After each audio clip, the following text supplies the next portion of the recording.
Okay, let's kick it off with rule number 1. Change your beliefs.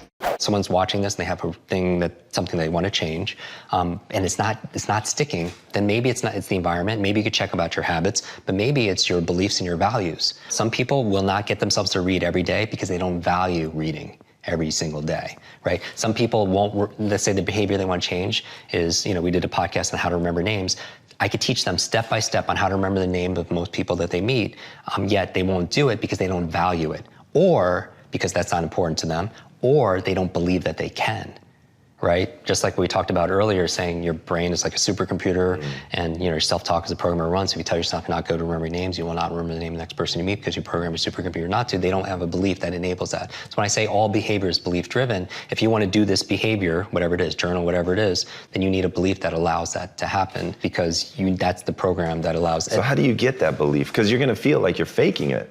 Right. And that's where most people stop, right? They think, okay, I get it, I hear what Jim is saying, that if I am able to shift my belief, then I can get a different behavior, but I don't believe it, so now I'm just sort of faking it. How do you help people overcome that? Right, and so so some people approach it like, there's this quote where they fake it till they make it, right? So my thing with belief is, like when I do trainings in groups or online, my favorite way of changing a belief is getting them to do something they never thought they could do, because it opens up another possibility. Like what? So for example, in 1954, Roger Bannister, he broke the 4-minute mile, right? And so, which is amazing, right? Throughout human history, nobody could run a mile in less than 4 minutes. Now, if you look into it, how he was able to do it is he would visualize himself crossing the finish line, looking at the clock, and it says 3:59, because he knew that success is an inside-out process. That first it had to happen in here in order for it to happen out there, right? Dr. Wayne Dyer has this famous phrase where it's not, oh, I'll believe it when I see it. It's like, I'll see it when I believe it, because it's the opposite, right? And so I always like modeling the outliers, where most people kind of dismiss them. I was like, well, what's going on there that allows this person to get this kind of result, right? And so with Roger Bannister, he saw it in here, be able to produce it outside, just like any innovator or inventor or writer or any creator, right? But what was interesting is, after that, what happened? Nobody could do it from the beginning of humanity. All of a sudden, one person does it. What happens after that? Everyone starts doing it. And so that's the thing. Now, what happened? Was there a big change that year in, training methodology and nutrition? Or no, it was a change of belief, right? Because the belief back then was, if you ran a mile in less than 4 minutes, not only would you die, it was your heart would explode in your chest. And think about that would, and I'm a runner, right? That would keep me not just running, that wouldn't keep me from running a 4 minute, that would keep me from running, period. Right? And so my thing is that was a change of a reference. That shook up a belief. So my goal with people when it comes to learning is get themselves to do something they never thought they could do. And then it opens up another possibility. It literally opens up their nervous system for something, what else could be possible. When I grew up, we didn't have we had no money, right? I had no education because I was very learning challenged. I didn't know anybody, right? So I feel like it's not, when people that's where they'll go though. When there's a stopgap between where they are and where they want to be, they'll say, oh, I don't have the money, or I don't have the education, or I don't have the intelligence, I don't have the network, or anything else like that. And what as for all incredible success you've had and the value you've created for the world, is that it's not about resources, right? Because we know a lot of people who didn't have any resources that were able to impact the world. It's about our internal resources. And what I'm saying is optimizing our environment, optimizing our behaviors, our capabilities, our beliefs and our values, and our identity, right? That at the highest level, our identity, because you can't just change your belief or your values or your behavior even if you don't believe you're that kind of person. That's why I kind of always go to the superhero mythos, because I want people to claim that identity. I call it the superhero you, that version of ourselves, that we're not waiting for Superman or Batman or Wonder Woman. It's like, you are Wonder Woman, you are Batman, you are Superman. It's just we have to commit ourselves to be able to unleashing. Rule number 2, start with why. One of my very favorite books is a book called Start With Why by Simon Sinek. And really, I believe there's a success formula that if you're not getting yourself to do the things you need to do, I call it H cubed. It goes from your head to your heart to your hands. You could affirm things and think about all the things and set goals in your head, but if you're not acting with your hands, you're procrastinating, you're usually not tapping into the second H, which is your heart, your emotion, the energy of motion. One of my early martial arts teachers taught me that you can't steer a parked car, right? You need fuel, you need energy. So tap into your why. So what I want you to do is think about all the rewards that come from doing this activity, the things that you're going to incentivize yourself, the things that motivate you, all the benefits that come from doing this thing that you're putting off. Because remember this, reasons reap results. Rule number 3, take responsibility. I remember recently I got to introduce 2 of my modern day superheroes. It was Richard Branson and Stan Lee. Like, who's not Stan Lee, but Stan Lee? Who's Stan Lee? Yeah, the co-creator of Spider-Man and X-Men and Avengers and Fantastic Four. And we're going to dinner. I remember asking Stan, I was like, I have to know, you've created all these incredible superheroes. Who's your favorite? And he looks at me without a blink. He's like, Iron Man. I'm like, that's awesome. And then he's like, Jim, who's your favorite superhero? And he had this Spider-Man tie, so I was like, Spider-Man. And without a pause, he says, with great power comes... And how do we all know that, right? It's like in our DNA, right? So we're going on this superheroes journey together here at A-Fest.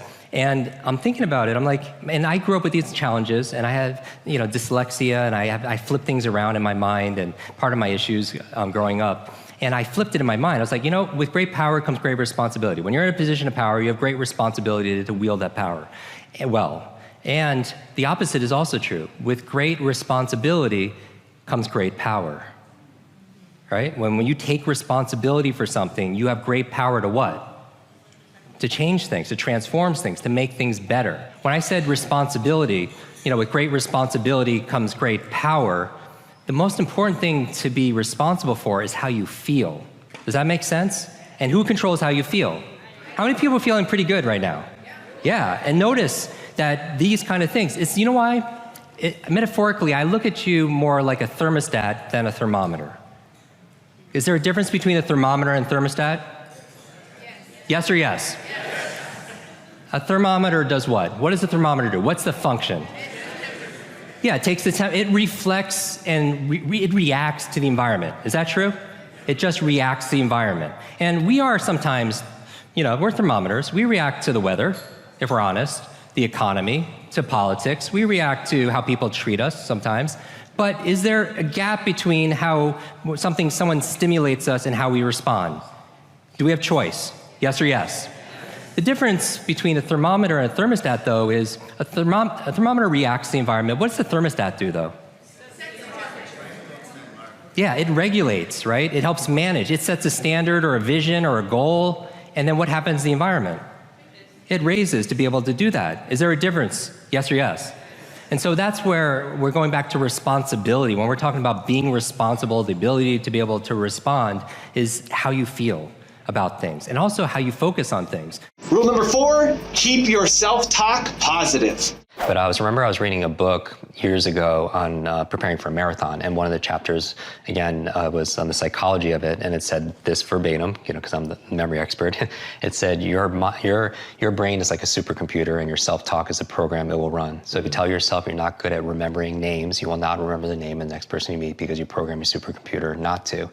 And I always tell people that, and now I don't think the brain is like a supercomputer. I think it's a weak metaphor for what it is, because this is like a living computer that could do so much more and has different capabilities. But I would say that your self-talk is important, and it is the program that we will run. And I always tell people to keep it positive, keep it empowering, because your mind is always eavesdropping on your self-talk, right? And you have to be careful what you say to yourself, because it's this unconscious command. So I would be very careful, like when I get nervous, or I feel like I think some of the most successful people live at the edge of their limits, and they play there also as well. And so whenever I feel in my nervous system, I feel like I can't do it, then I feel like I really must do it, because I feel like how we do anything is how we do everything. Rule number 5, be kind to yourself.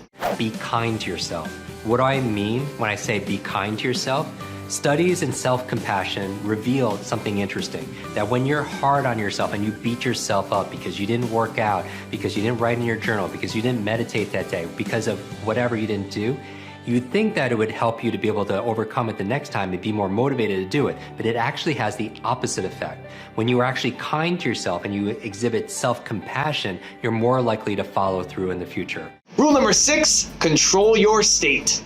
Here's the key to a better memory. Information combined with emotion becomes a long-term memory. Information combined with emotion becomes a long-term memory. What do I mean by that? Is there a song or a fragrance or a food that could take you back to when you were a child? Of course, because information combined with that emotion becomes a long-term memory. The challenge back in school is, what was the driving emotion you had back in school? For most people, they were bored, right? And if you times anything by 0, what do you get? You get 0. So most people don't remember what they learned back in school because of the state. Remember this, all learning is state dependent. All learning is state dependent. That if you want to learn more, control your state. Now, who's in control of your state? You are, because you are a thermostat, you're not a thermometer. What do I mean by that? What does a thermometer do? A thermometer reacts to the environment. It reflects what the environment is giving it. And so we are all thermometers at some point, and that affects our state, right? We react to the weather, we react to the economy, we react to how people treat us. But in reality, where's the locus of focus? Who has the control? You do, because you're a thermostat. A thermostat is different, right? A thermostat sets a vision, it sets a goal, it sets a standard. And what happens to the environment? The environment raises to meet that thermostat. And for you, you want to identify with the thermostat, and the most important thing that you want to have control over is how you feel.